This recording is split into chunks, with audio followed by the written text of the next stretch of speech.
I would just like to inform you that you have unused appropriation in the amount of 2.6 billion pesos for the year 2023. Sayang itong perang ito kung ibinigay na nga sa inyo, hindi pa naman nagagamit. This is not yet utilized. This is what we understand, Your Honor. No, it's unused appropriation. Unused nga eh, hindi nagamit. But part of the unused appropriation were already forwarded to you, but you failed to obligate it if you look at the contents of unused appropriation. Maybe your controller can aid you if you do not know. May I go to your budget? May I know the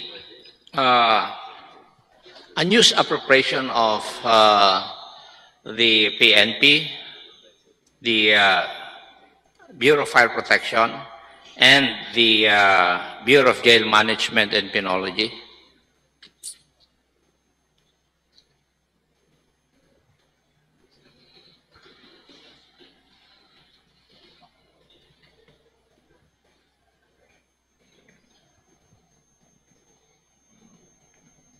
Your Honor, on the side of the BEP, Your Honor, this is not unused really, Your Honor. This is just not yet utilized. These are earmarked. No.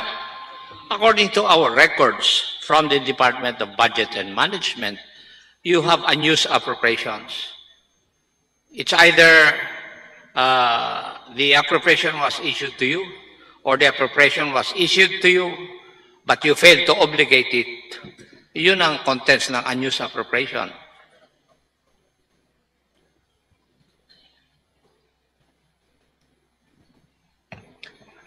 Your Honor, most of these, Your Honor, are continuing projects, and these are already earmarked, Your Honor. So, in our own understanding, Your Honor, the word unused means yes, not yet I'm asking your utilized unused appropriation in 2023 kasi 2024 wala pa naman yun eh. Di ba? Kasi hindi pa tapos yung fiscal year.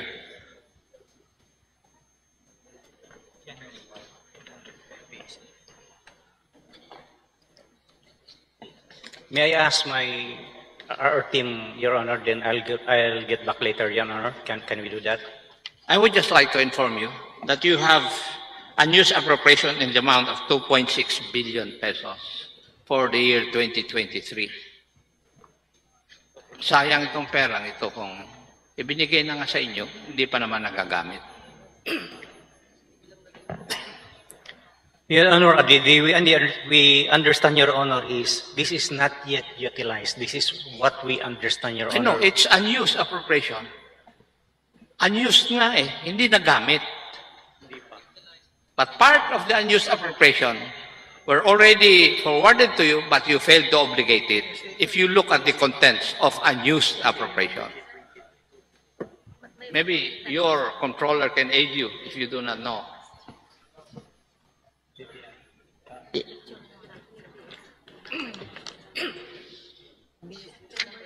I think that was the same question being asked by Vice Chair.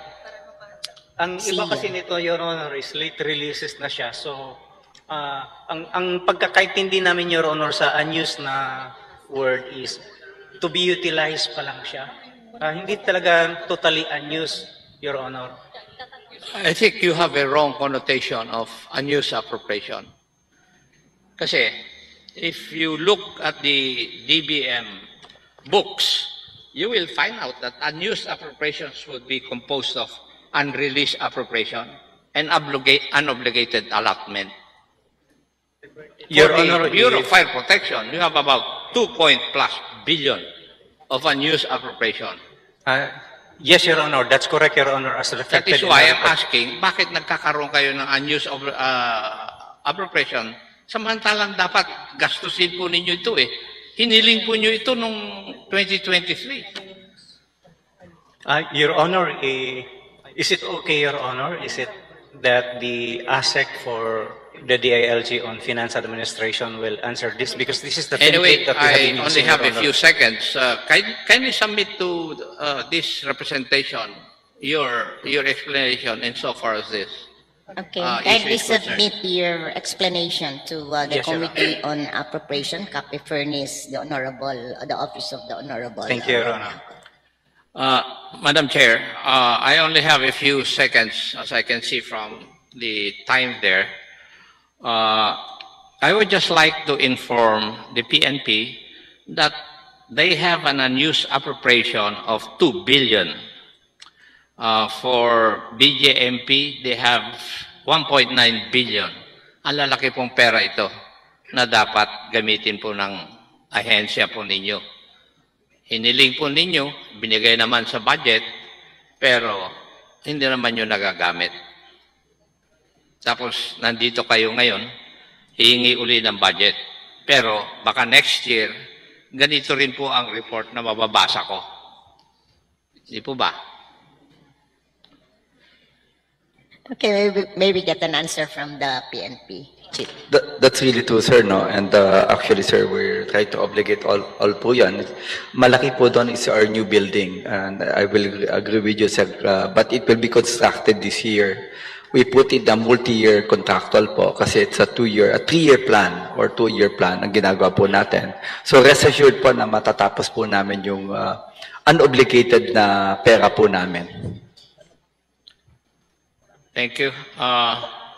Mr. Madam Chairman, Okay, one last question. on the part of the BJP, Madam Chairman, with due respect to the good congressman, sir. Yes, go ahead. On the BJP, sir, side, part of it are the prisoners' subsistence allowance. But because of our decongestion efforts, bumaba, sir, yung aming jail population. Kaya, sir, parang is a form of savings na napababa namin, sir, yung ano. But yung request, sir, namin doon, yung na-release, sir, is napababa namin kung 182,000, sir, yung appropriation para doon. Then ngayon, sir, 118,000 na lang po ang aming PDL because of our decongestion effort, Your Honor, Madam Chairman, on the part of the BJMP. Thank you, Madam Chair. Ako po ay galing sa Uniform Kindly wind Service. up, Congressman. No, Ako. I'm Your not time going is to ask the last expired. question kasi obedient po ako doon sa inyo eh. Kayo ang chairman eh.